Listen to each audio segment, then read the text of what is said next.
Muy buenas tardes, estimados estudiantes. Excelente, ya se están conectando los que Buenas desde el... tardes, profe. Buenas tardes, los que me dijeron que tenían problemas. Les di un chancecito para que se pudieran conectar. Ok, ya las grabaciones iniciaron y ver rápidamente lo que va a ocurrir a partir del día de hoy. En el campus virtual está el grupo de ustedes y a partir del día de hoy viene lo siguiente. Bueno, aquí en semana 10.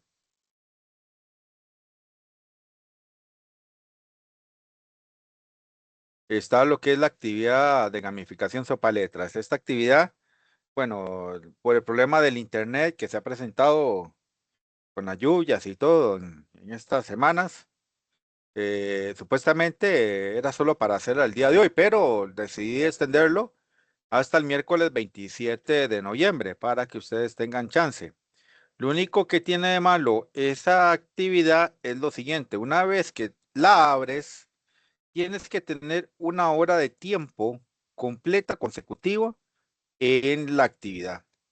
Si por alguna razón se cae el internet y vuelve hasta mañana, desgraciadamente el campus virtual, una vez que lo abriste, te va a contabilizar la hora y te lo cierra. Entonces, para que lo tomen en cuenta.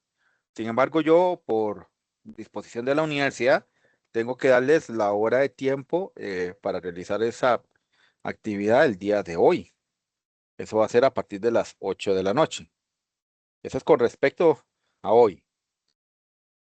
¿Qué pasa la próxima semana? Esto tiene un valor del 5% de la nota. Vean que ya hemos venido acumulando porcentajes, ¿verdad? De la nota. La próxima semana, semana 11, cerramos el porcentaje correspondiente a los portafolios. Ya aquí hacemos el portafolio número 5 y ya tenemos el 30% de la nota totalmente consumado, que son portafolios. Semana 12. ¿Qué pasa en semana 12? Es la entrega del avance final del proyecto de investigación. En semana 12 se cierra el porcentaje del proyecto. Entonces, tendríamos ya un 30 del proyecto de investigación más el 30 de los portafolios, 60, y el 5 de hoy, 65. De aquí a 15 días, ¿verdad? En 22 días, Dios mediante, semana 13, estamos haciendo la integración de conocimientos. Esta integración de conocimientos en semana 13 nos lleva toda la semana, el periodo de clase de semana 13, desde las 6 de la tarde hasta las 9 de la noche, y ustedes van a tener tiempo hasta las 23:59 de semana 13 para entregar la solución acá en el campus virtual. En Profe, teoría, disculpe, ¿verdad? Dígame. Sí, una claro. consulta. Veo que ya hay un PDF con unos ejercicios en ese link. ¿Esos serían los que hay que empezar a hacer No, o no. son otros? Son otros, eso no sé qué ha pasado tantas cosas con el campus virtual y con el Teams que eso todavía no está programado en teoría, porque eso lo programa la coordinación, el jefe mío de este curso.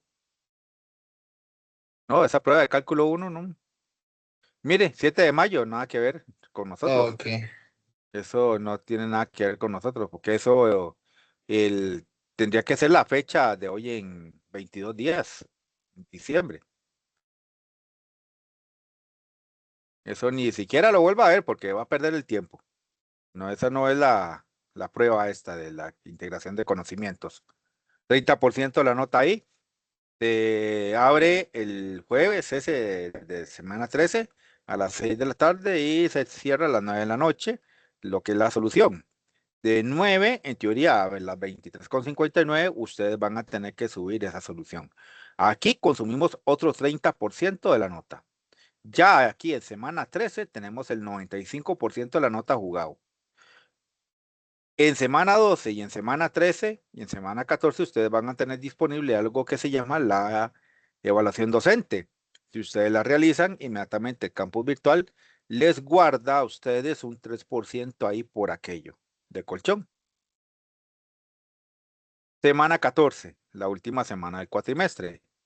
En esta semana cerramos con la segunda actividad de gamificación, otro 5% de la nota, entonces con el 95 que veníamos para semana 13, aquí se cumple ya el 100%.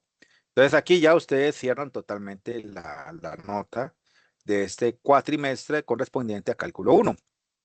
Y cuando ya yo realice el reporte, inmediatamente el sistema académico le suma a ustedes el 3% de la evaluación docente si la realizaron. Con un entendido, no hay más de 100 en las notas. Por ejemplo, si usted aquí hasta aquí obtuvo el 100 en el curso y tiene el 3% de la evaluación docente, no le van a poner un 103, quedan 100. Si está para abajo de 100 y es por bastante, entonces te lo suma. Aún, bueno, también puede ser 98, te lo va a sumar y te lo dejan 100, pero no te va a poner más de 100. La suma es corta en 100, para que lo tengan ahí presente. Estamos claros de la distribución de lo que va a ocurrir a lo largo de estas 4 semanas. Vean que es la parte más intensa del curso en cuanto a evaluaciones y cierre de evaluaciones. ¿Estamos claros? Sí, señor. Ok. Entonces, con eso claro, vámonos entonces con la materia.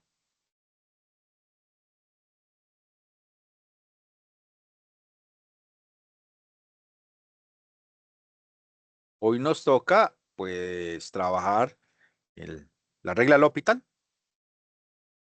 con esta forma indeterminada de 0 por infinito. Lo único malo es que la regla del hospital no funciona con productos, sino que funciona con la división. Entonces, alguno de los dos factores va a tener que pasar a ser el denominador para poder trabajar con la regla del hospital. Entonces, vamos a trabajar este primer ejemplo para que ustedes lo puedan visualizar.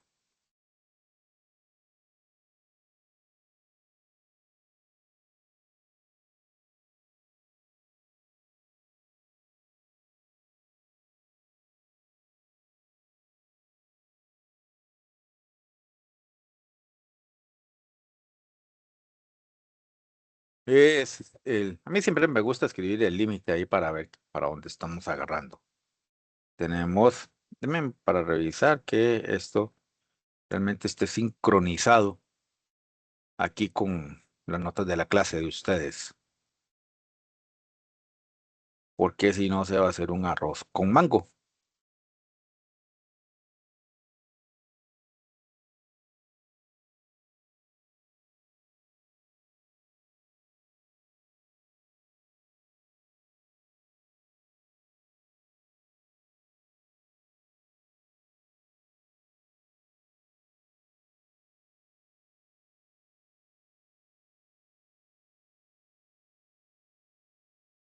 Pues no se ha sincronizado.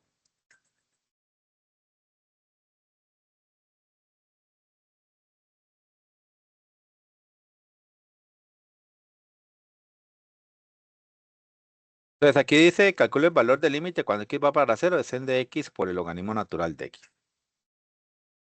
Estamos trabajando ahí.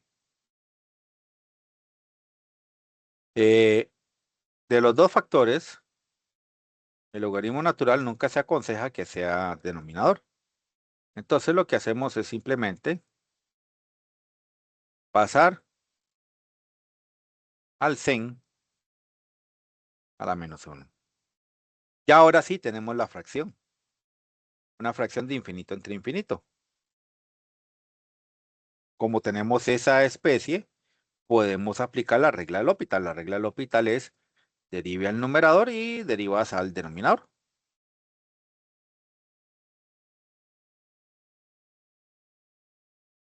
Entonces te queda el límite cuando x va para 0. La derivada del logaritmo natural es 1 entre x. La derivada del seno a la de x a la menos 1 sería menos. En de x, ese menos 1 se convierte en un menos 2. Y la derivada del sen es el coseno. Tengo que tener fracción, o sea, bien identificado cuál es el numerador y cuál es el denominador para poder seguir trabajando con L'Hopital.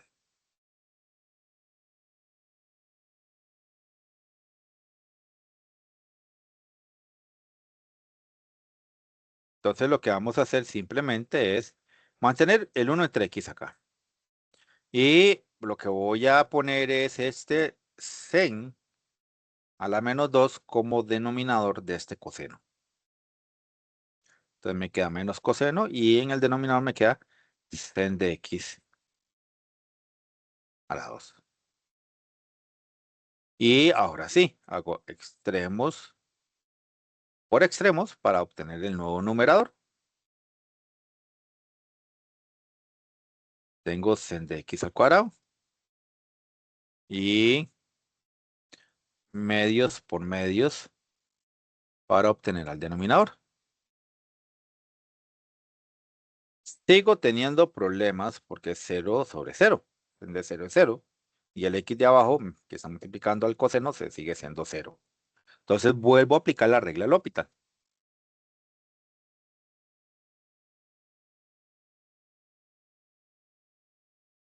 Este lo derivo. Y este también lo derivo. Entonces tengo el límite cuando x va para 0. Y este sen de x al cuadrado, bajo el 2, le quito 1 a ese 2. Y derivo el sen por cadena, que sería coseno.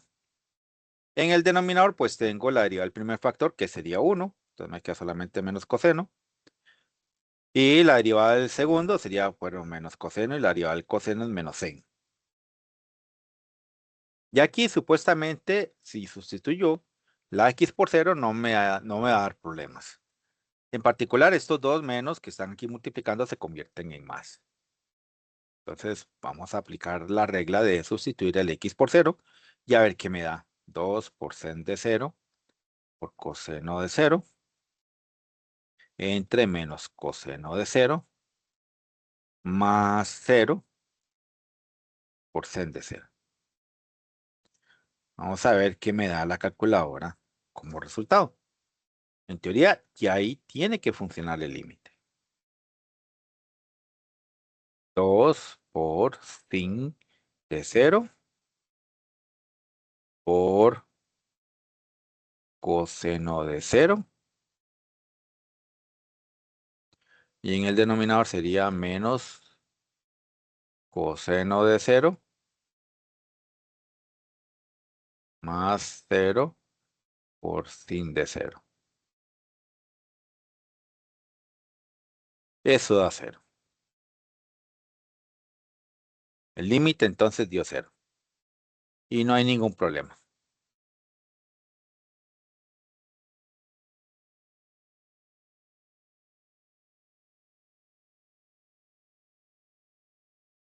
Entonces tenemos el primer cálculo de un límite, y es un producto, pero al hacer la transformación a fracciones, obtengo una forma indeterminada en donde puedo utilizar pues, la regla del L'Hopital.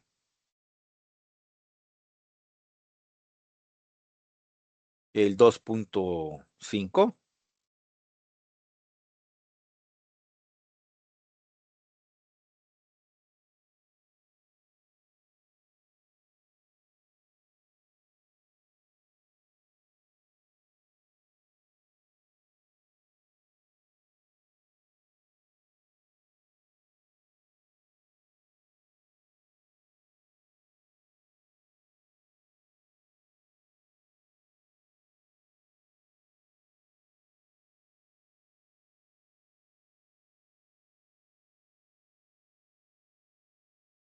Nunca es buena idea tomar un artangente para que sea denominador. Y vean que aquí tengo un artangente de x contra un cosecante.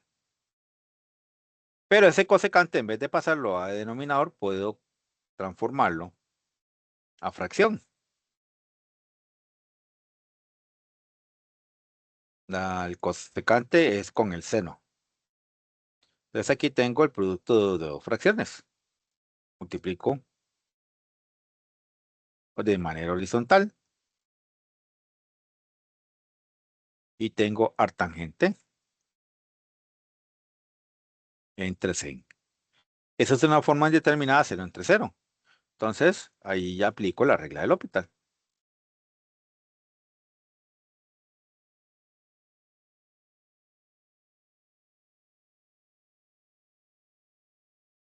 Al aplicar la regla del L'Hopital ahí, entonces tenemos límite cuando x va para 0 de la derivada de la tangente es 1 entre 1 más x al cuadrado. La derivada del sen es el coseno. Entonces podemos hacer extremos por extremos para obtener el nuevo numerador.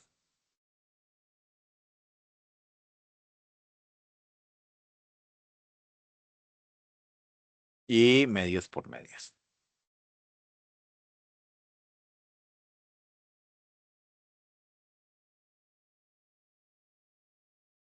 Y en ese momento, en teoría, así como está, no me tiene que dar problemas si sustituyo la x por 0 y realizo el cálculo con la calculadora, valga la redundancia.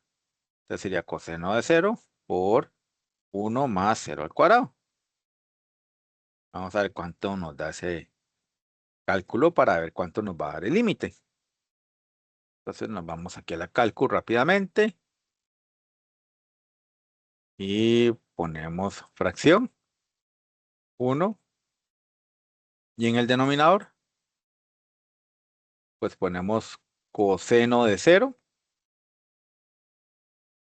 por paréntesis 1 más 0 al cuadrado. Cerramos, le damos el igual y ve que es el número 1. ¿Sí? Entonces este límite nos da 1. Inicia siendo un producto, pero con la regla del L'Hopital logramos convertirlo en una fracción y podemos trabajarlo con esa idea de la regla del L'Hopital. La regla del L'Hopital desgraciadamente solo está establecida para fracciones. 0 entre 0, infinito entre infinito. Aquí hay algunas formas indeterminadas que son interesantes. Por ejemplo, esta forma indeterminada de 1 al infinito, infinito a la 0 y 0 a la 0, no sabemos qué es en realidad. No sabemos para dónde va el resultado. Entonces resulta que para límites de ese tipo, cuando x tiende a de f de x a la g de x, que lleguen a esas formas, 1 al infinito, infinito a la 0 o 0 a la 0, es posible emplear una linealización a partir de los logaritmos tal como se sigue. Y igual a f de x a la g de x. Aplico el logaritmo natural a ambos lados. Y con ese logaritmo natural a ambos lados tengo derecho a que este exponente pase a multiplicar aquí adelante. Entonces vamos a decir que el logaritmo natural de y es g de x por el logaritmo natural de f de x. Devolviendo, decimos y igual a e a la g de x logaritmo natural de f de x. De tal manera que el límite cuando x tiende a de y es lo mismo que ha de hecho e al límite cuando x tiende a de g de x por el logaritmo natural de f de x. Siempre que el h de x igual a e g de x, logaritmo natural de f de x, sea una función continua. El método de solución que se utiliza en esta parte para poderla utilizar como regla del L'Hopital es aplicarla de la transformación. Límite cuando x tiende a de f de x a la g de x va a ser e al límite cuando x tiende a de g de x por el logaritmo natural del f de x. De modo que los cálculos se reducen a determinar j, límite cuando x tiende a de g de x por el logaritmo natural de f de x. Y en caso de que exista este límite, el resultado del límite original es límite cuando x tiende a de f de x a la g de x como e a la j. Y dice el primer ejercicio, calcula el valor del límite cuando x tiende a infinito de 1 más 1 entre x a la x.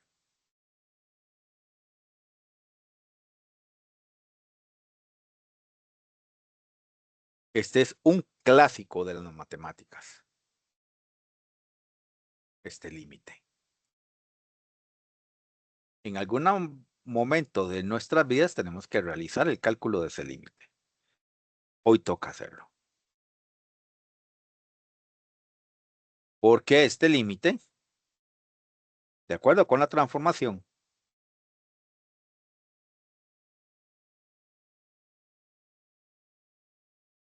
va a ser e al límite cuando x tiende a infinito del x por el logaritmo natural de 1 más 1 entre x. En dado caso, yo lo único que necesito es averiguar cuánto vale este límite.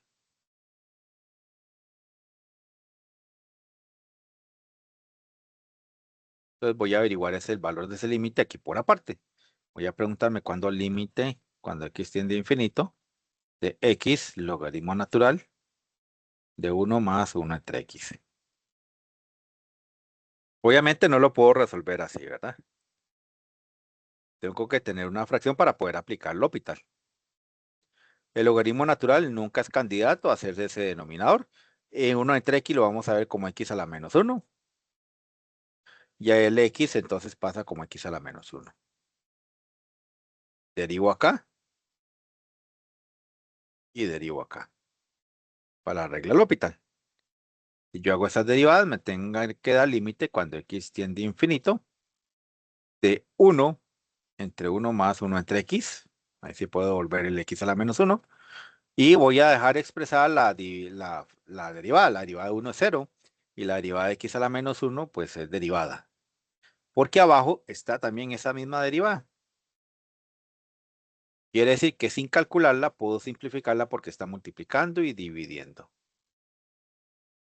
El límite entonces yo lo calculo acá. Límite cuando x tiende a infinito de 1 entre 1 más 1 entre x. Si yo hago eso, esta expresión, como estamos en el infinito, se me hace 0. Quiere decir que el resultado límite es 1 entre 1, que me da 1. Ah, pero ese es el que es el exponente. Esto es e a la 1. Esto es el número e. Es decir, demostramos que ese límite da origen al número e, el número de Euler, que era lo que se quería.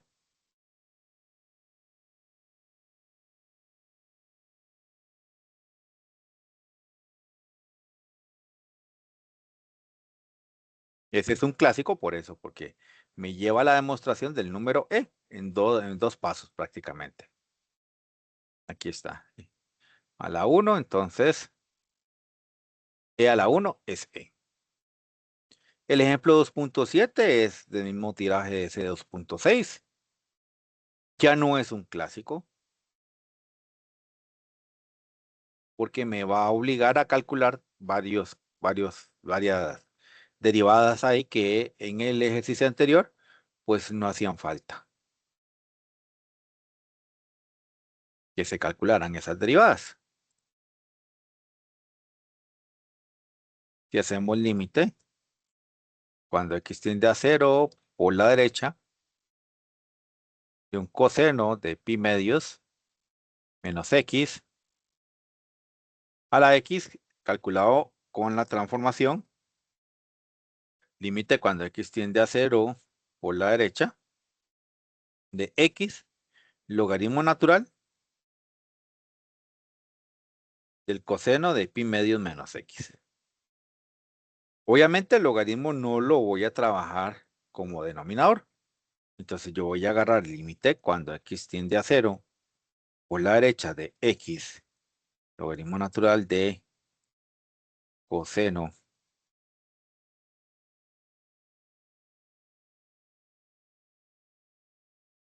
de pi medios menos x, en la forma de que esta x va a ser el denominador, es decir, pasa en la forma x a la menos 1. Entonces voy a tener límite cuando x tiende a 0 por la derecha del logaritmo natural del coseno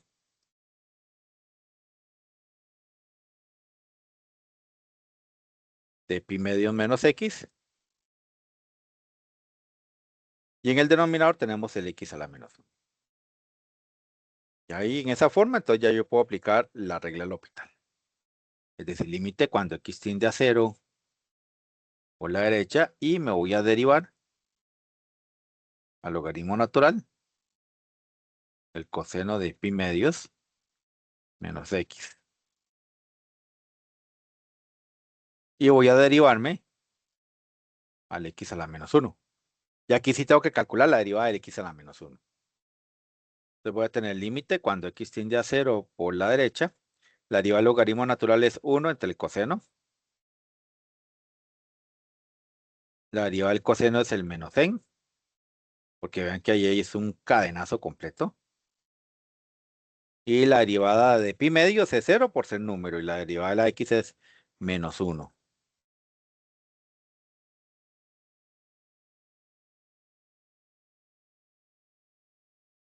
Dividido por la derivada de x a la menos 1. Bajo el menos y le quito 1 a ese menos.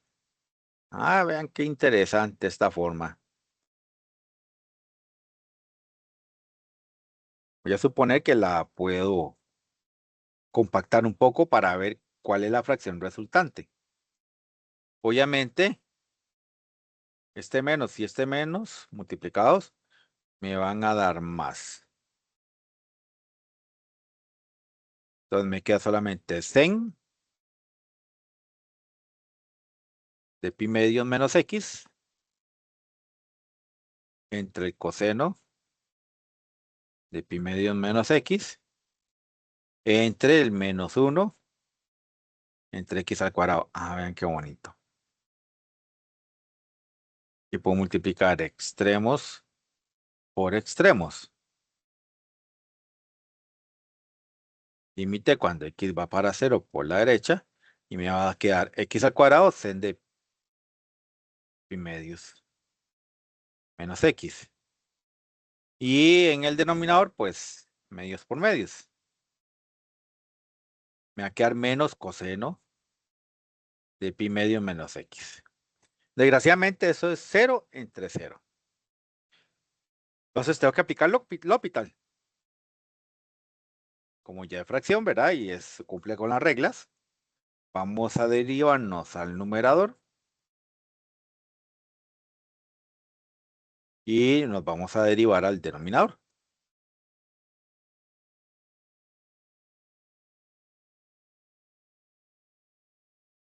Entonces tengo límite. Cuando x tiende a 0 por la derecha, la derivada del x al cuadrado. Bajo el 2, le quito 1 a ese 2. Y mantengo el sen. Más, ahora mantengo el x al cuadrado. Y la derivada del sen es el coseno. Y hasta ahí estaría bien, pero tengo pi medio menos x. La derivada de pi medio es 0 y la derivada de la x es 1. Entonces me quedan por menos 1. Entre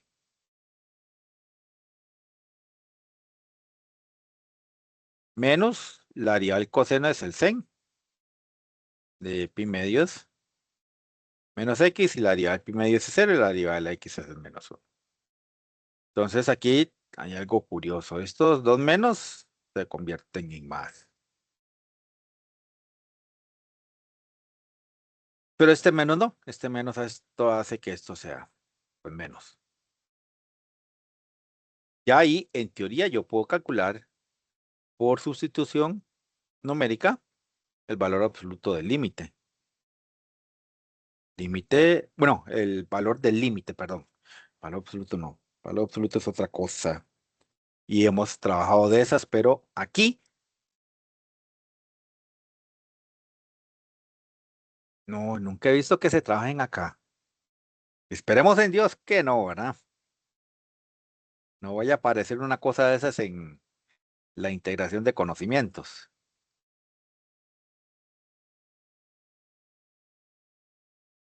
Porque sería interesante, pero no, a este nivel y esa idea no es factible todavía.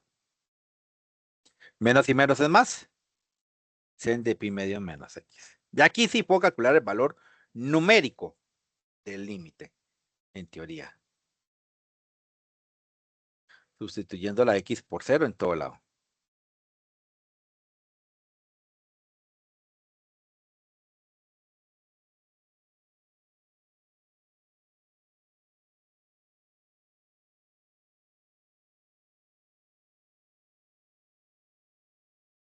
En teoría, ahí ya me tiene que dar un valor numérico. Vamos a ver qué es ese valor numérico. Y si es factible, ¿verdad? Tengo la fracción. 2 por 0 por sin. No, todavía no. Ponemos la fracción. Ahora sí. Hacemos shift de x10 a la x para el pi. Medios menos el 0. Cerramos y menos 0 por coseno. Fracción shift y medios menos 0. Le bajamos y sería sin fracción shift y medios menos 0. Le cerramos, le damos el igual. Miren, es el número 0. Entonces, el valor límite, después de aplicarle toda la idea de la regla del L'Hopital, lo que me está dando es un gran valor 0. Es algo interesante este tipo de ejercicios. Y fascinantes. Porque te quedan formas indeterminadas. Por ejemplo, 0 a la 0 no sabemos, no tenemos la más remota idea de qué valor puede tener. Pero si aplica la regla del L'Hopital de manera apropiada, encuentras el valor numérico de ese límite. Que esa es la búsqueda de cálculo, de los cálculos. Encontrar. Si usted logra encontrar y resolver y dar respuesta, tiene una gran ventaja. Aquí ocurre eso.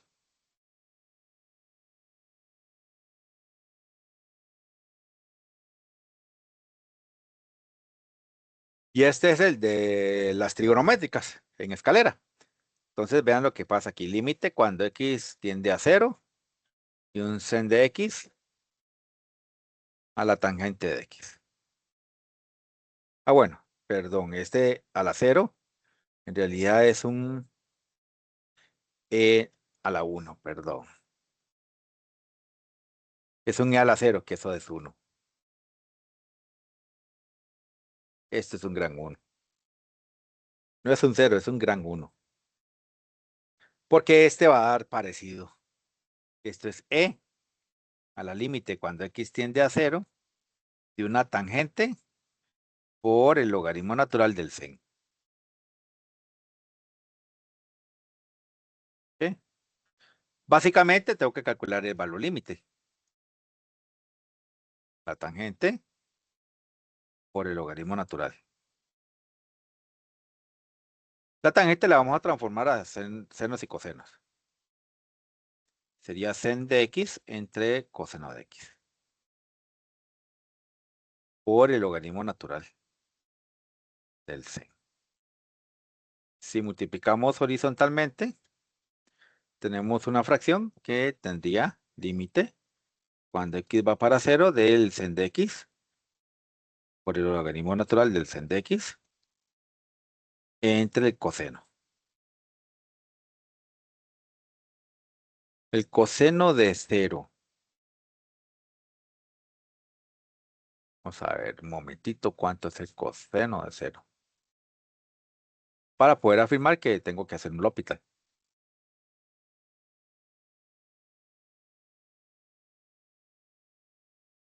Ah, no, eso es 1.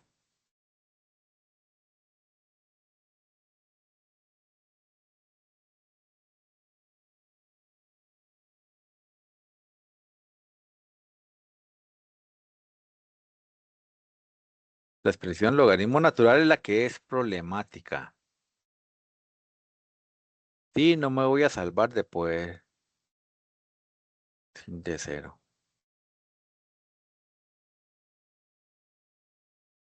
Esa es la problemática porque eso es infinito.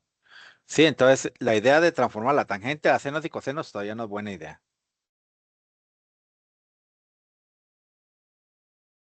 Porque me lleva a la forma indeterminada del logaritmo natural, pero no sé qué hacer con ese logaritmo natural.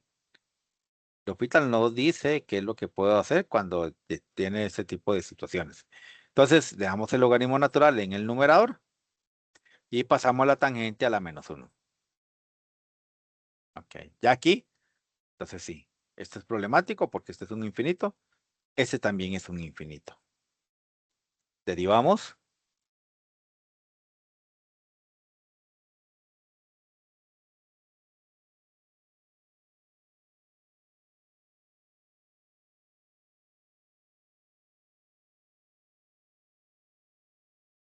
Y entonces tenemos esto.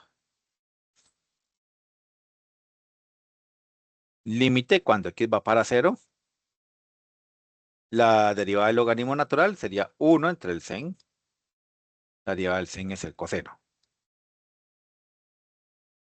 La derivada de la tan, bueno, bajo el -1.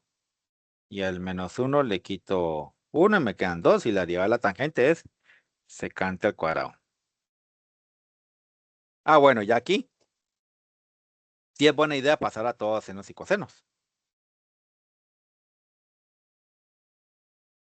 Voy a multiplicar horizontalmente en el numerador para tener una fracción. Y en el denominador, este que es exponente -2, lo pasamos aquí como denominador a ser exponente positivo. Secante cuadrado de x y aquí sería tangente de x al cuadrado. Con un menos.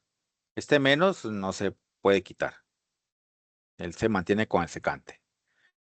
Ya aquí en este momento, entonces hago extremos por extremos.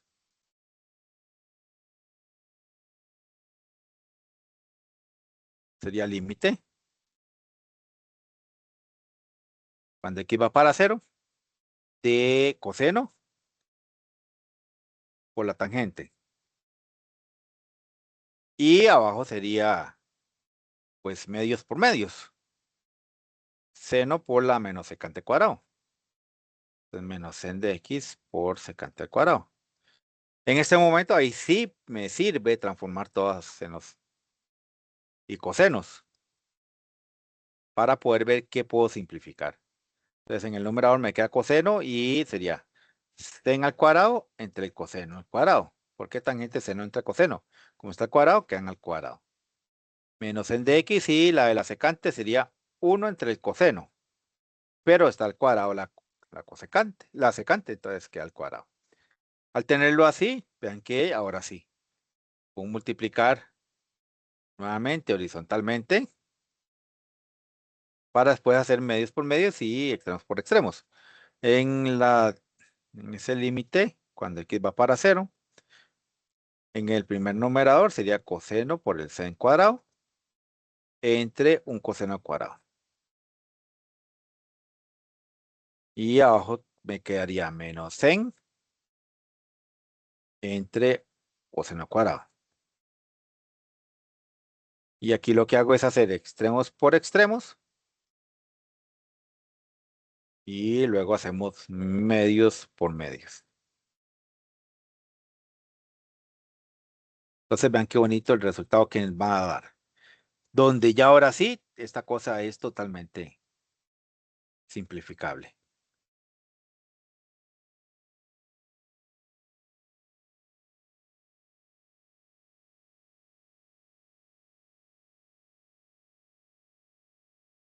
Ah, bueno, sí, no medido. Y en el denominador sería menos sen de x por el coseno al cuadrado. Ah, vean. Estos son iguales, se simplifican. Y uno de estos mata a uno de estos, de tal manera que el menos tiene que subir. Y me queda la expresión límite, cuando x va para 0, de un menos coseno de x por un sen de x. Ya aquí, al sustituir por 0, no tiene que darme problemas en la calculadora. Se supone, ¿verdad? Ustedes saben que hay veces fallan las predicciones, ¿verdad? Vamos a ver cuánto da eso en términos de calculadora. Sería menos coseno por el sen.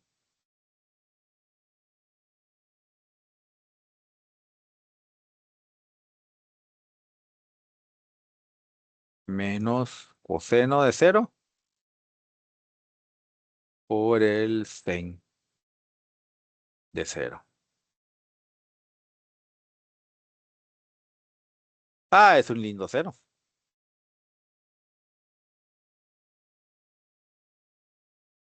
Entonces, si ese límite es 0, el límite original es e a la 0. Porque de ahí fue donde salimos. Y e a la 0 es el número 1. Y obtenemos que para esa escalera de trigonométricas me está dando 1. Puede dar cualquier cosa, ¿verdad?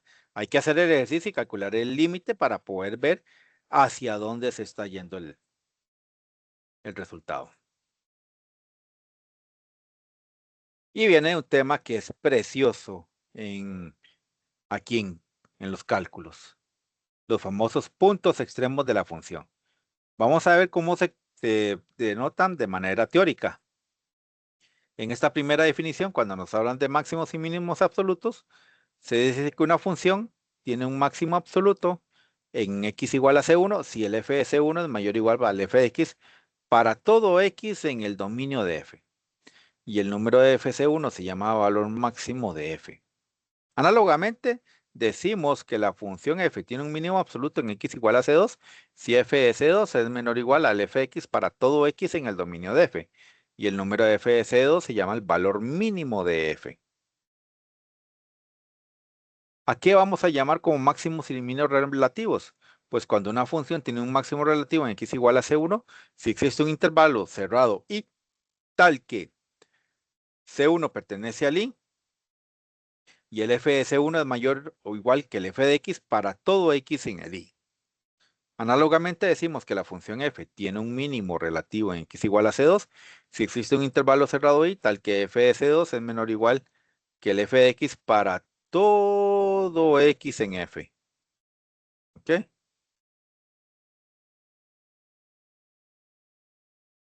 Y dice, esta situación puede ejemplificarse en la siguiente figura.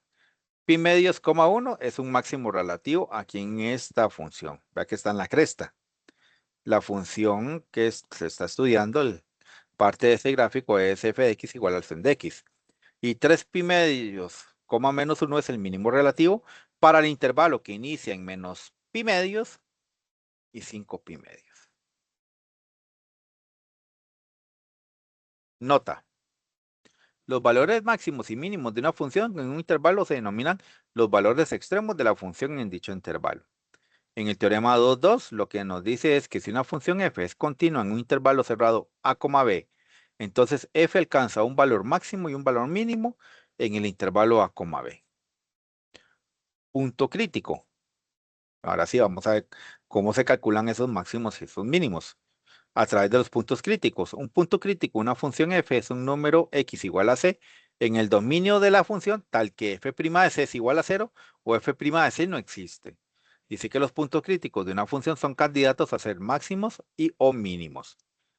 Entonces vamos a hacer el estudio primero en intervalos cerrados.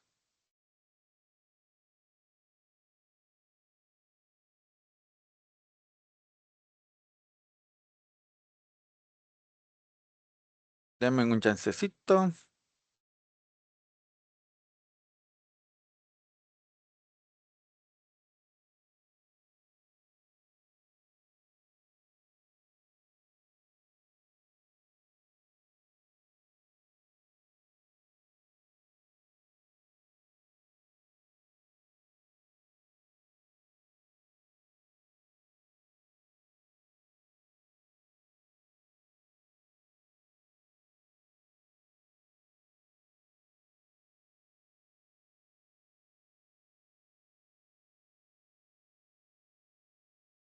Bien.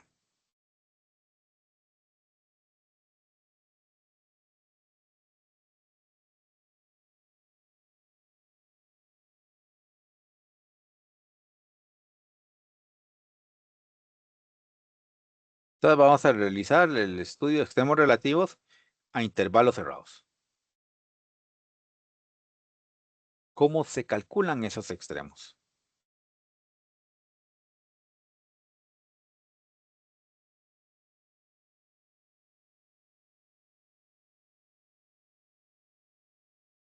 Vean que el intervalo que me dan es menos 5 a 1. Entonces, lo primero que hago es tomar a la función f de x igual a 2x a la 3 menos 5x al cuadrado menos 4x más 4.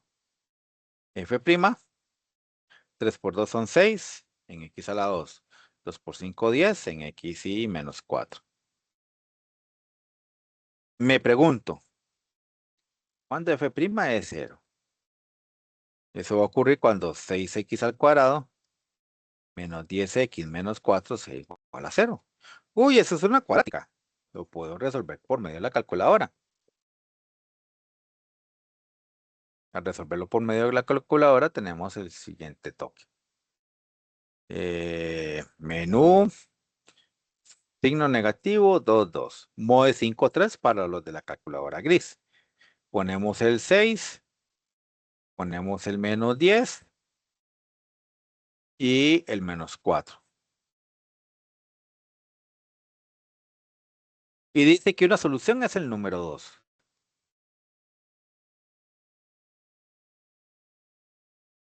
Y la otra solución que me está dando es el número menos 1/3. Pero tengo un problema. Tengo que analizar primero dónde están esos bichillos menos 5 y 1.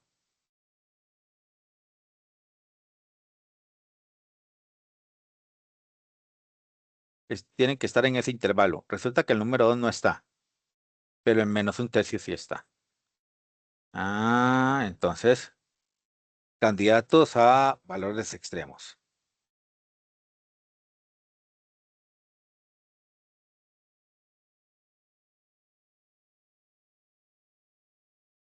El primero de ellos es el menos 1/3, que es solución de esa ecuación del 0 de la derivada primera.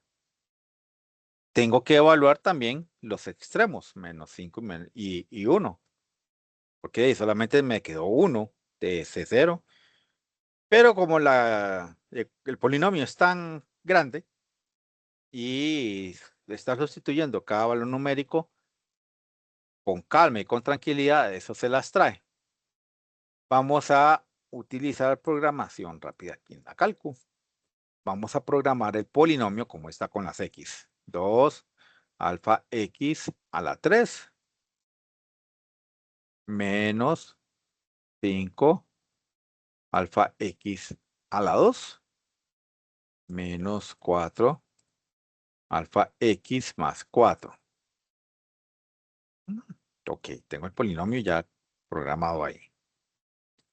Vamos a calcularnos al f de menos 1/3. Vamos a calcular al f de menos 5. Y nos vamos a calcular el f de 1. A ver cuánto nos dan esas cosas. Y aquí es muy sencillo. Hacemos cal de menos 1/3. 127 sobre 27. Eso no me dice nada. Vamos a ponerlo en decimales para ver qué es eso en decimales. 4,70.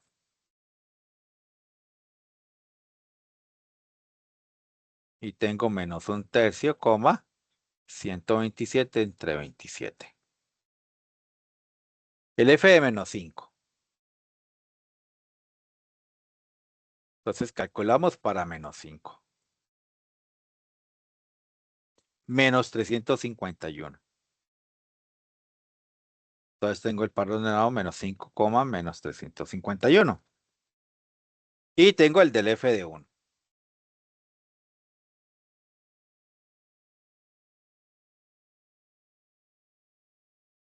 Menos 3. Entonces 1, menos 3. Ah, obviamente hay dos valores y que me dieron negativos. Entonces este va a ser un máximo relativo.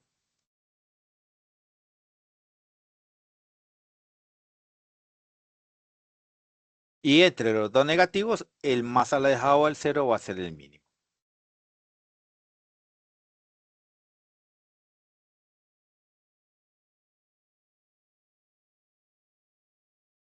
Y para de contar.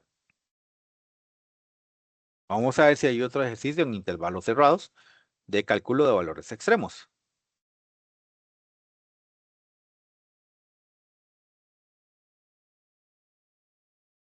Ah, sí, mira, la del Zen es un clásico. La del Zen es un clasicazo.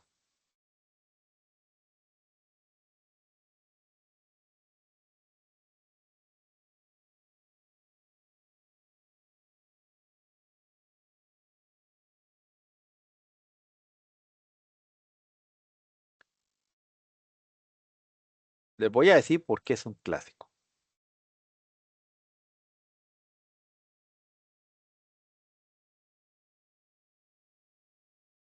Primero, el intervalo de 0 a pi. Eso es genial. La función es Zen. Su derivada es el coseno. Y le preguntamos al coseno cuándo es 0. Y entonces cuando tenemos shift coseno de 0. Y vean lo que va a ocurrir. Si yo hago, voy a quitar esto de acá para que quede nada más el paso. Shift coseno de 0. Medio pi.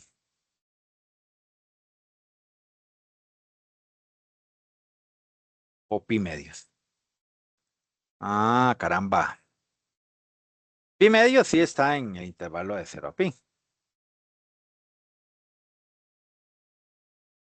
Pero aquí hay que tener un cuidado. Y es que hay algo que se llama el círculo trigonométrico.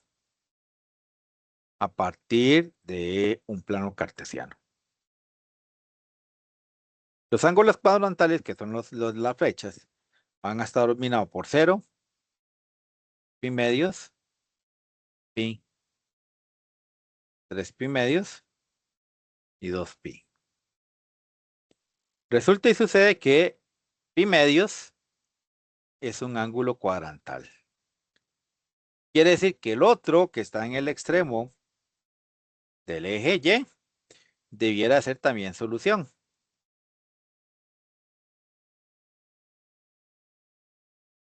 Pero tengo un problema. La función solamente fue definida en este intervalo. Nada más. Por eso es que 3 pi medios no está todo contemplado dentro de los posibles valores extremos. Entonces, vamos a clasificar los valores extremos de acuerdo con esos tres resultados de la X.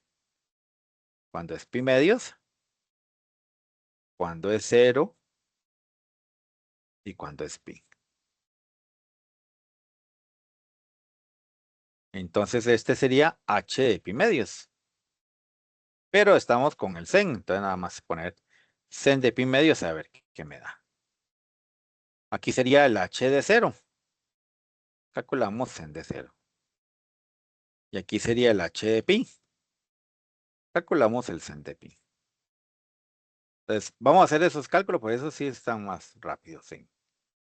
Aquí que estás digitando. Hacemos seno, que es sin en inglés. Shift, pi, medios, me da 1. Entonces ya tengo un primer valor numérico ahí.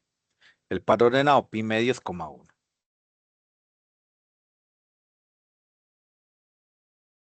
El de 0.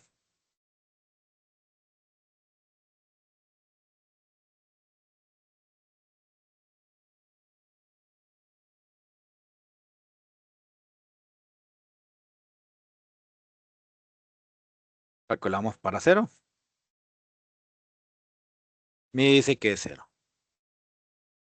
El par ordenado aquí es 0, 0. Calculamos para el sen de pi.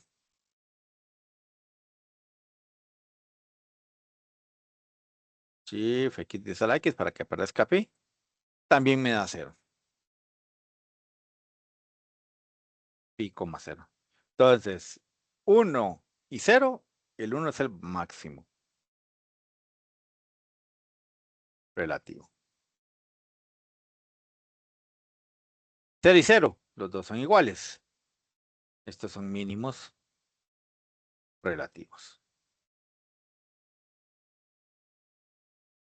Y para contar. Ahí tenemos ya la solución y clasificación de los puntos extremos en el intervalo que me dieron la función. Tengo que trabajar desgraciadamente con ese intervalo, ¿verdad? Cuando son intervalos cerrados. Aquí hay un ejemplo opcional en determinación de extremos con un polinomio. Vamos a hacerlo un momentito.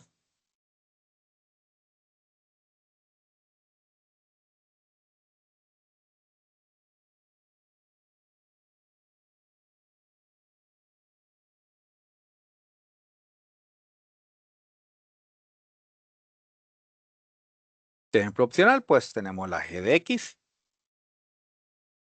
igual a x a la 4 menos 6x al cuadrado, g'. Bajo el 4 le quito 1 a ese 4. Bajo el 2 lo multiplico por el 6, son 12 y le quito 1 a ese 2. Ah, caramba. Factorizo 4 y 12, factorizo un 4. Entre x a la 3 y x a la 1 me quedo con el x. 4 entre 4 es 1, a 3 le quito 1, me quedan 2. 2 entre 4 son 3. Y a 1 le quito 1, eso es 0 en el exponente y ya no lo escribo. Entonces aquí me queda preguntarle a g' cuándo es 0. Y va a contestar cuando 4x es 0 o cuando x al cuadrado menos 3 es 0. Si paso a dividir el 4 me queda 0. Voy a sacar esa cuadrática. X al cuadrado menos 3. Volvemos a entrar al modo cuadrático. Le hacemos modo, signo negativo, 2, 2. Y 1 para el x al cuadrado, 0 para el del x y menos 3. Dice que una solución es raíz cuadrada de 3.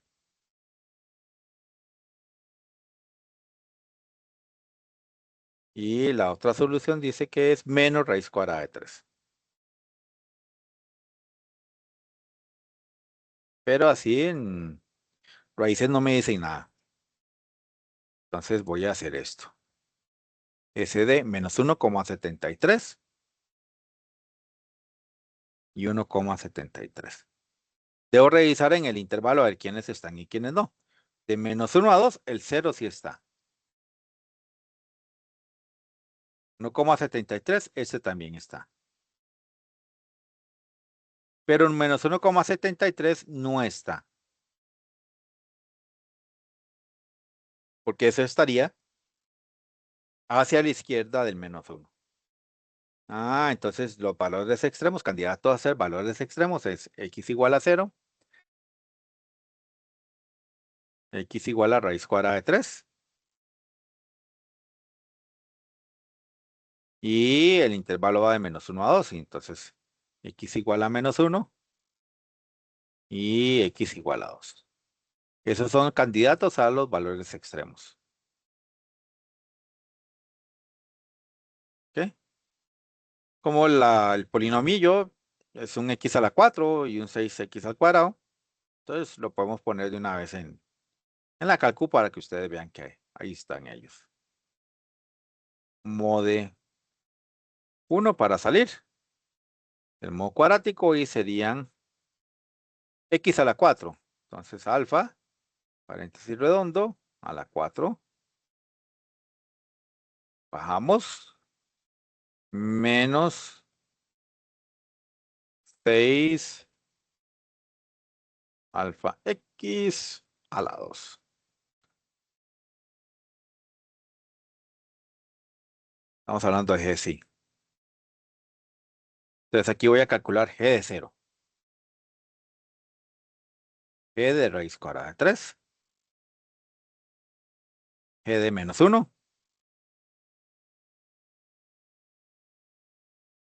Y el g de 2.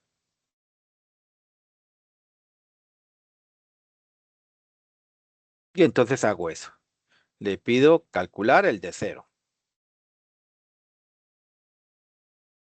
Me da 0. Aquí tengo para ordenado 0, 0. Hacemos cal para cuando me da raíz. Raíz cuadrada de 3.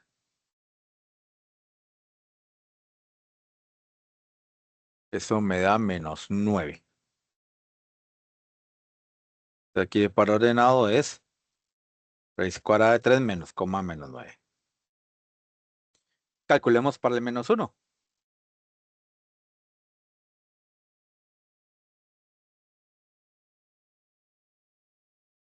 Menos 5. Aquí el par ordenado es menos 1, menos 5. Y por último el T2.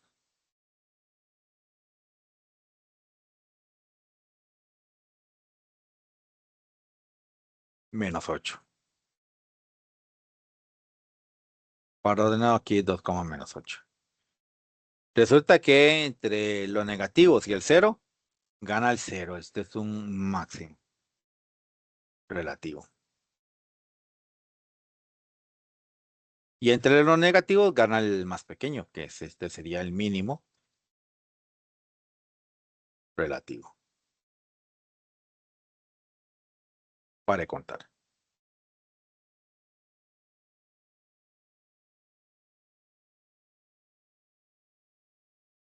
Que eso es en intervalos cerrados. ¿Qué pasa si me dan una función pero no me dan el intervalo cerrado? Entonces trabajamos con el criterio de la enésima derivada para hallar el valor de los extremos. Dice la parte teórica. Hasta este punto hemos desarrollado una introducción al análisis de los extremos relativos a una función, ya sea con criterio dado o la gráfica de la misma. El criterio de la primera derivada nos dio una forma de averiguar si en un punto crítico se alcanza un máximo o un mínimo, o si no hay extremo. Sin embargo, algunas veces se suele acudir a criterios alternativos que por su practicidad permiten hallar los extremos de la función de manera eficiente sin acudir directamente a la primera derivada. Dice el criterio de la enésima derivada para hallar valores extremos. Si tenemos un intervalo y abierto, A pertenece ahí, n pertenece a los naturales, y la función va del intervalo abierto a los números reales, una función n veces derivable, tal que posee un punto crítico en x igual a a, y se satisface que tengo que f' de a igual a f segunda igual hasta la f enésima de a igual a 0, pero la derivada enésima es diferente de 0, entonces, dependiendo del número, va a ocurrir lo siguiente. No va a poseer extremo relativo en A en caso de que n sea impar. O sea, no me sirve que n sea 3, tercera derivada. Me sirve la segunda derivada o la cuarta. Segunda regla, f posee un máximo relativo en A en caso de que el n sea par y la derivada enésima evaluado en SA es menor que 0. Entonces, si tengo un resultado negativo en la evaluación en la derivada, tenemos un máximo relativo. Y tiene un mínimo relativo en A en caso de que A sea par y la derivada enésima evaluada en A sea mayor que 0. O sea, si es positivo es un mínimo y si es negativo es un máximo. Observación. En la mayoría de los casos el teorema se satisface cuando n es igual a 2. Por eso se denomina el criterio de la segunda derivada. Ahora sí, vamos a ver cómo se come esto en los ejercicios. Porque siempre tenemos que tener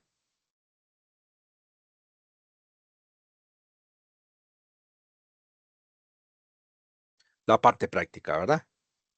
Una cosa es la parte teórica y otra cosa es la parte práctica.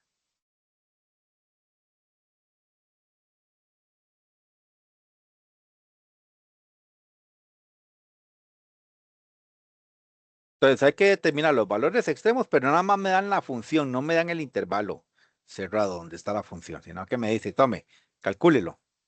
Entonces yo voy a colocar aquí la función f de x es igual a 2x a la 3 menos 17 en x al cuadrado más 40x menos 3. Me calculo la primera derivada. 3 por 2 son 6. A 3 le quito 1 son 2. 2 por 17, 34. Al x le quito 1 me queda x. La derivada de x es 1 por 40, 40. La derivada del 3 es 0. y me calculo de una vez f segunda. Bajo el 2 lo multiplico por el 6 y le quito un S2. El x lo factorizo, lo derivo y es un 1 por menos 34 menos 34. Y la derivada del 40 es 0 por ser un número. Entonces vean qué bonita esa segunda derivada. 12x menos 34. Ahora sí. Puntos críticos.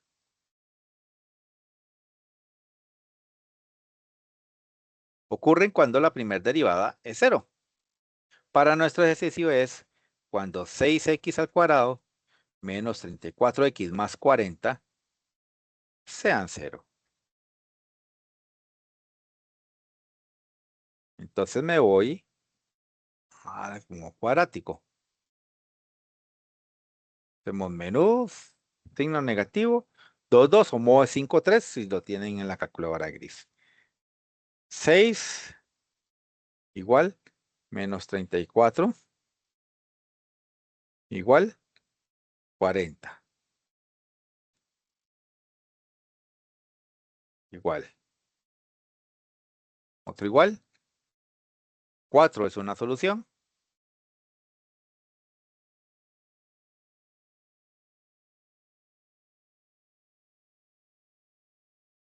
5 tercios es la segunda solución. Pero ¿cuál es cuál? O sea, ¿cuál es el máximo y cuál es el mínimo? Entonces aquí voy a calcular primero el f de 4 y el f de 5 tercios para saber cuáles son los pares ordenados asociados. O cuál es el valor de la x asociada. Entonces lo primero que voy a hacer es programar el polinomio. Ah, bueno, me salgo de aquí porque ya esta parte ya. Menú 1. Programando el polinomio sería 2 alfa x a la 3. Le bajamos. Menos 17 alfa x al cuadrado. Más 40. No. Alfa paréntesis redondo para aparezca la x. Menos 3. Entonces hacemos cal para 4. Da 13. El par ordenado aquí es 4,13. 5 tercios. Cal para 5, fracción 3.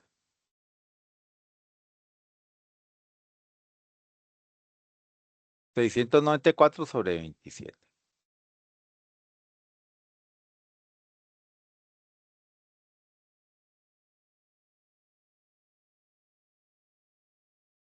Ahora, ¿cuál de los dos es el máximo y cuál de los dos es el mínimo? Muy sencillo. Evaluamos los números en f segunda. Entonces, clasificando.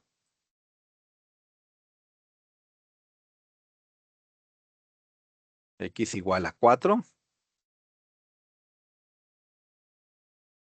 Y x igual a 5 tercios. Y sustituimos ahí en la...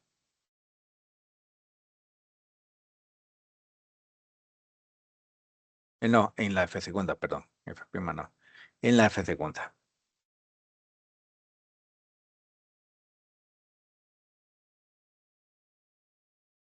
Sustituimos en la f segunda y vamos a ver cuál es el signo de eso. Es 12x menos 34. Entonces aquí, bueno, ya pasamos por acá. Vamos a ponerle 12 alfa x menos 34.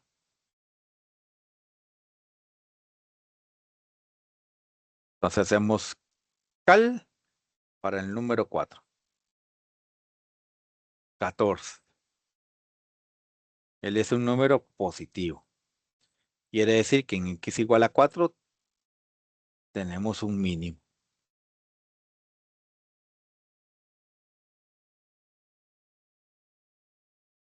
Aquí tenemos un mínimo relativo.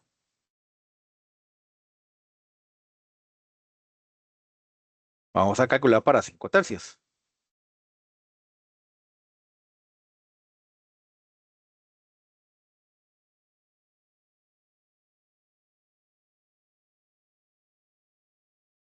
Igual, menos 14. Un número negativo, entonces quiere decir que este es un máximo relativo. Y para de contar, no puedo decir absolutamente nada más de ese tipo de cálculo.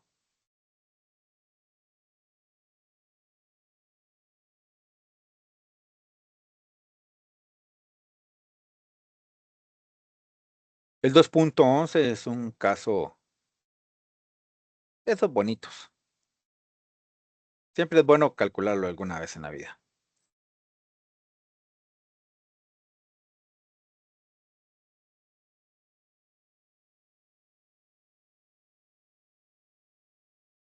Vamos para que vean cómo es que se hace esa cosa.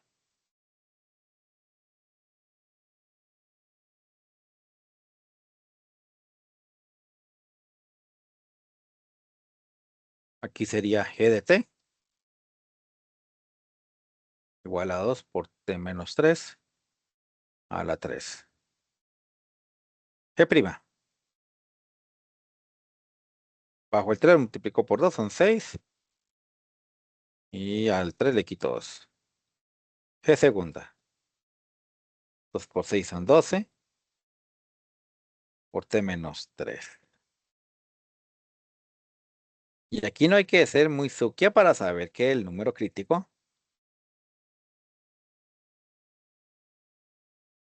ocurre cuando la g' es 0. Es decir, cuando 6 por t menos 3 al cuadrado es 0. En realidad, lo único que me interesa es t menos 3. Porque todo lo demás se simplifica con el 0. Va a ocurrir cuando t vale 3. Pero si haces g de 3, el valor obtenido al sustituir el valor t por 3, esto es 0. Eso en realidad es un 0. Entonces el par ordenado es 3,0. Pero si yo hago t igual a 3 y lo sustituyo en la segunda derivada, 12 por t menos 3, serían 12 por 0, que es 0, y el criterio no decide, porque el 0 no tiene signo. Entonces aquí no hay ni máximo ni mínimo. Aún a pesar de que calculamos un punto crítico, ¿verdad? Y esas son situaciones que nos pueden dar y que nos pueden pasar. Esta otra función es muy bonita también, porque me da origen a una fracción.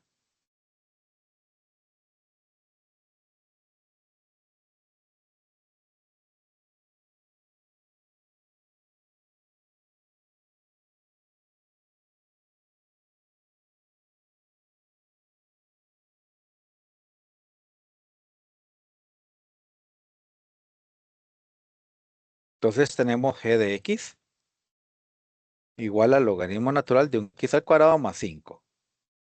La primera derivada es 1 entre el que acompaña al x cuadrado más 5. Por la derivada del x cuadrado más 5. La derivada del x bajo el 2, le quito 1 ese 2. La derivada del 5 es 0. Ay, vean qué bonito. Me queda g' de x igual a 2x entre x al cuadrado más 5. Aquí podemos ir adelantando. Puntos críticos.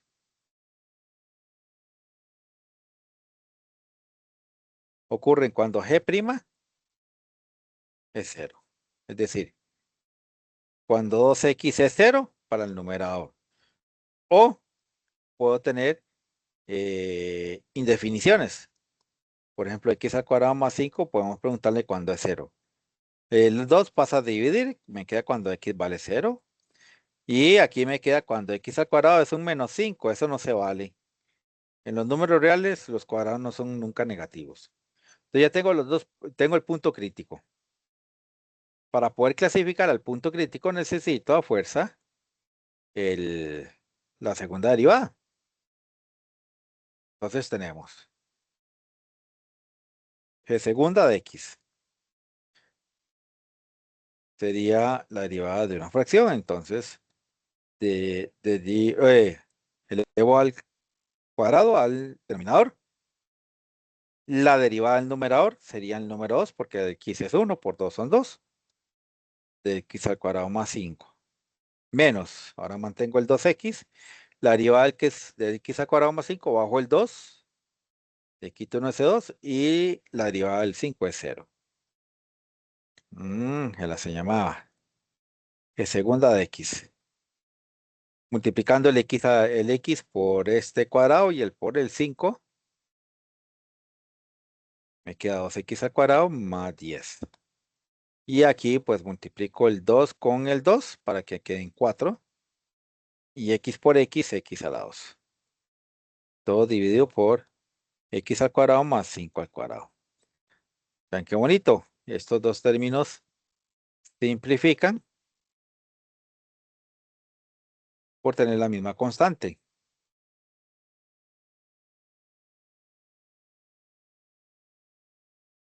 Entonces tendríamos g de segunda de x igual a menos 2x al cuadrado más 10. Entre un x al cuadrado más 5. Pero el número crítico está ocurriendo en x igual a 0. Entonces vamos a hacer lo siguiente. Si x es igual a 0, ¿cuánto vale el g de 0? El original. Sin derivar. Sería el logaritmo natural de 0 al cuadrado más 5.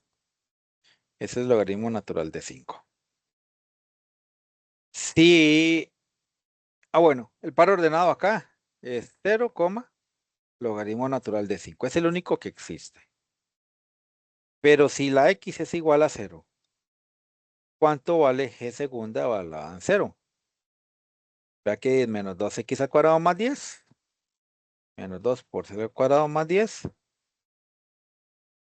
Entre un x al cuadrado más 5, es decir, 0 al cuadrado más 5. ¿Cuánto nos dará esa fracción en la cálculo?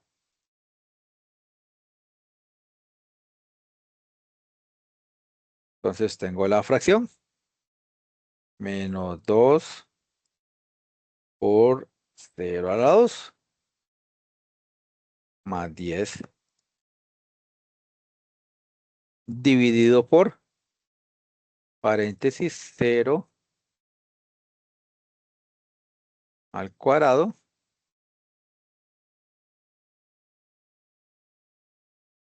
más 5 al cuadrado. 2/5. Es un número positivo. Quiere decir que este par ordenado es un mínimo relativo de la función. Y para contar,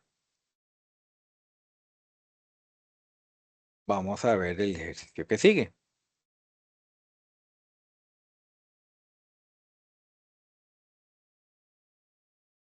No, y aquí terminamos el tema de derivación.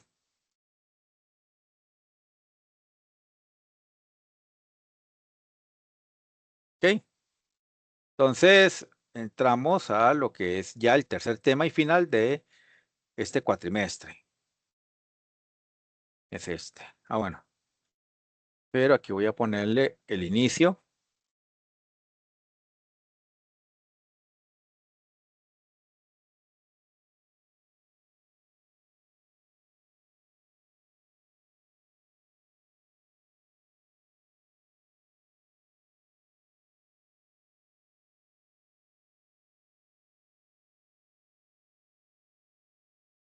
Ok.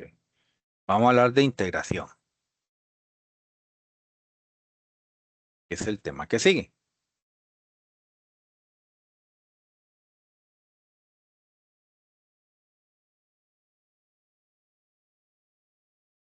Y vamos a decirlo así. La parte teórica nos dice lo siguiente. La integración. Parte introductoria.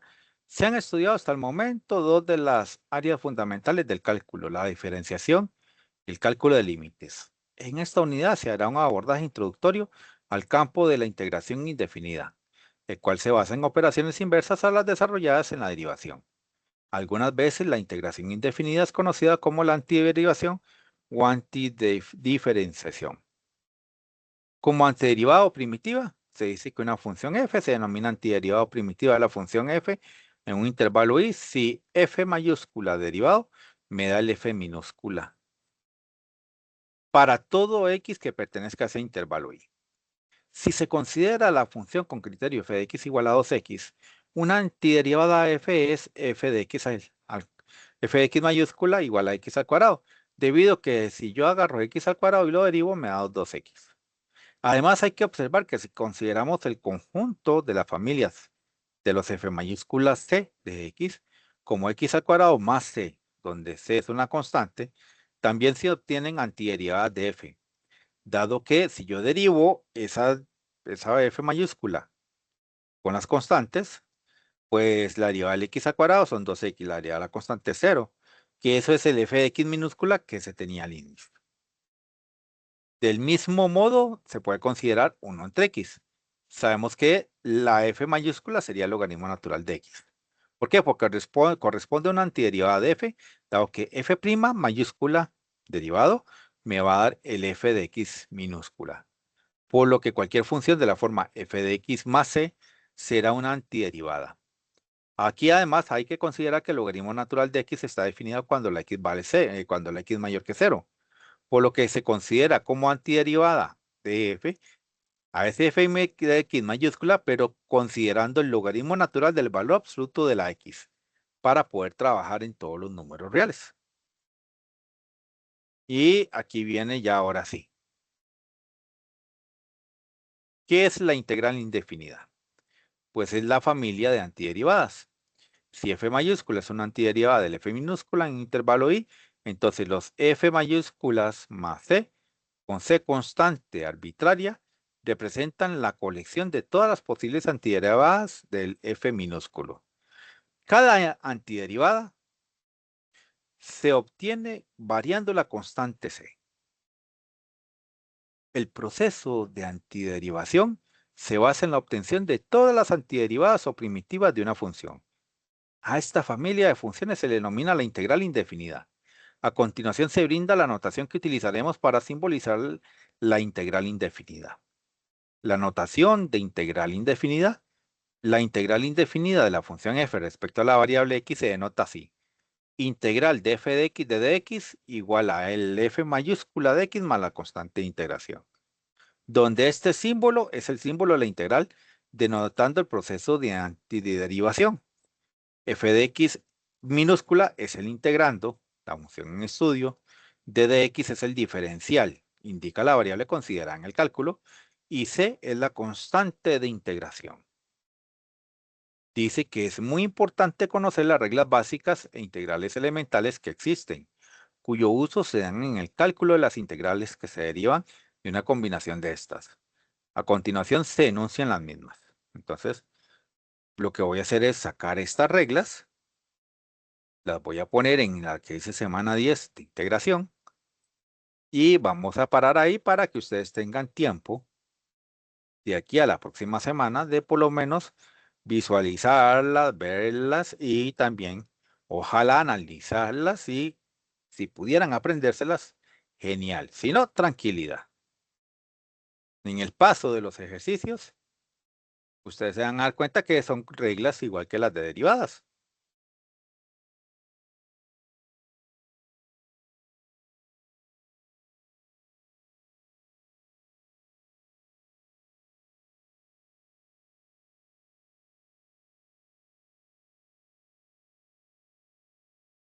Yo creo que me da chance nada más de poner las reglas, porque ya se está entotorotando este Teams.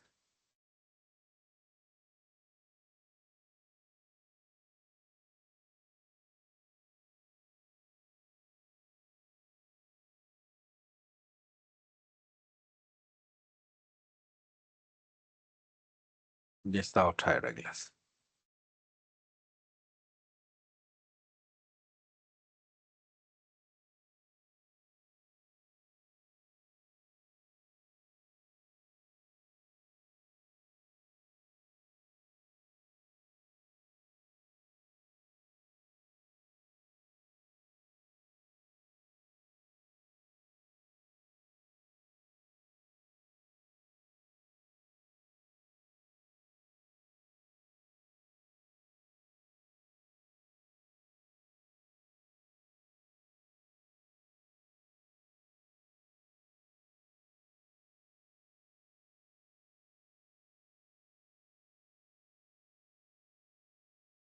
Entonces, el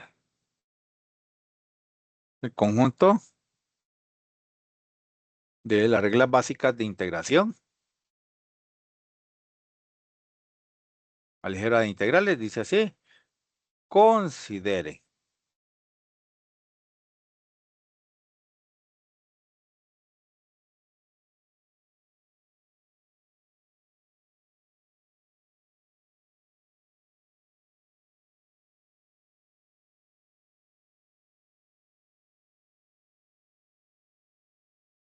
Deme un momentito para decir lo que creo que está pasando.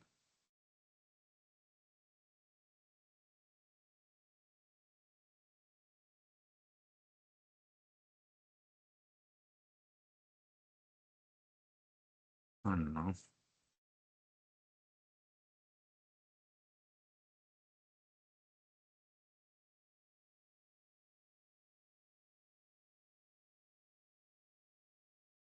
Tranquilidad, no hay ningún problema.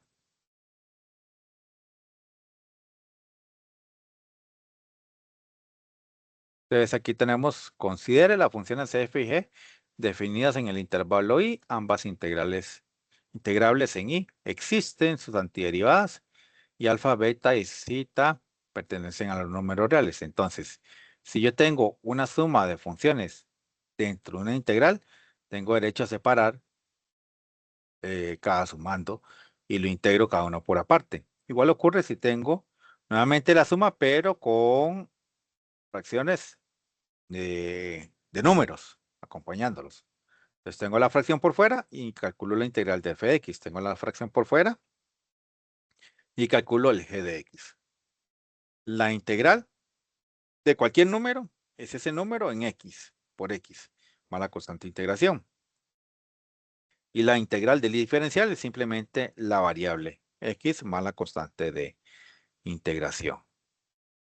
Y por supuesto, como en derivación, tenemos tablas de integrales elementales. La primera de ellas es la del famoso exponente. Tomo el exponente, le sumo 1 y lo divido entre la suma. Es diferente a la derivada, que la derivada es restándole. En esta no. Esto es, se suma 1 al exponente y queda dividiendo ese resultado. Siempre y cuando ese exponente sea diferente a -1. Porque cuando es -1, es 1 entre x de dx. Eso va a ser el logaritmo natural del valor absoluto de x más c. Por supuesto, la regla de esta raíz me gusta verla como un exponente y es más fácil de poderla trabajar. La integral. mm,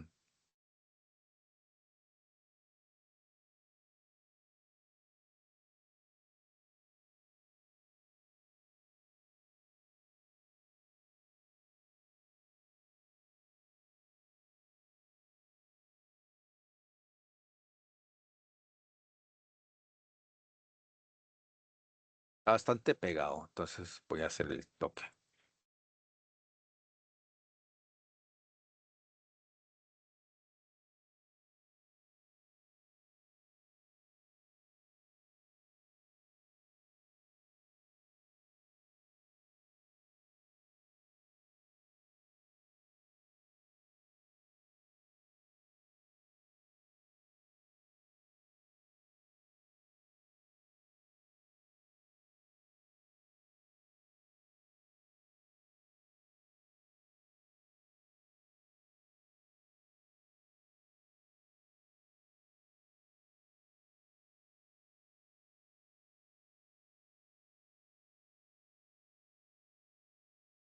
Vamos a volverlo a abrir para ver si me da chance de por lo menos ver las reglas de integración y ahí paramos.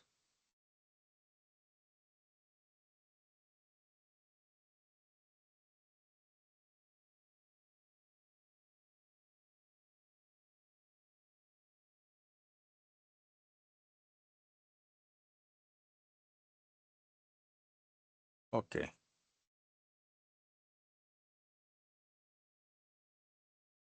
La integral de una exponencial en base distinta es la misma exponencial entre el logaritmo natural de la base más la constante de integración.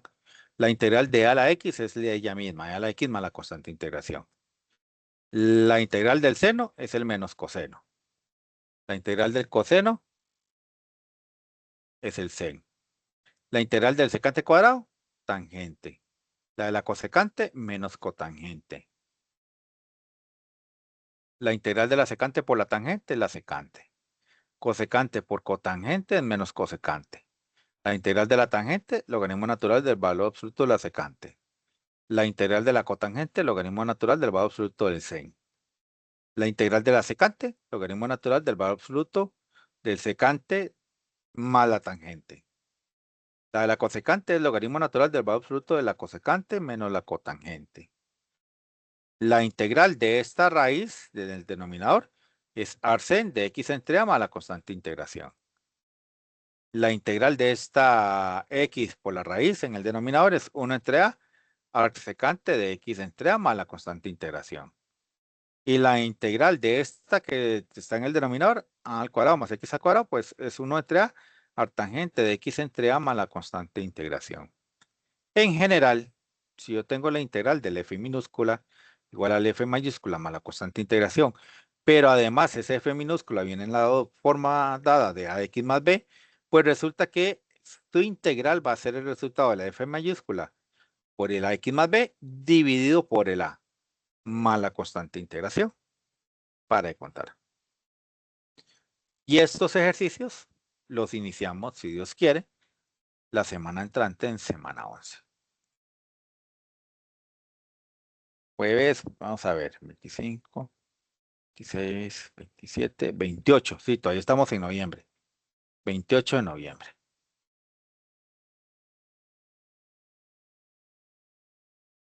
Y aquí estamos terminando con la materia de derivación, ya de la materia. Ya la otra semana estamos terminando esta materia de cálculo.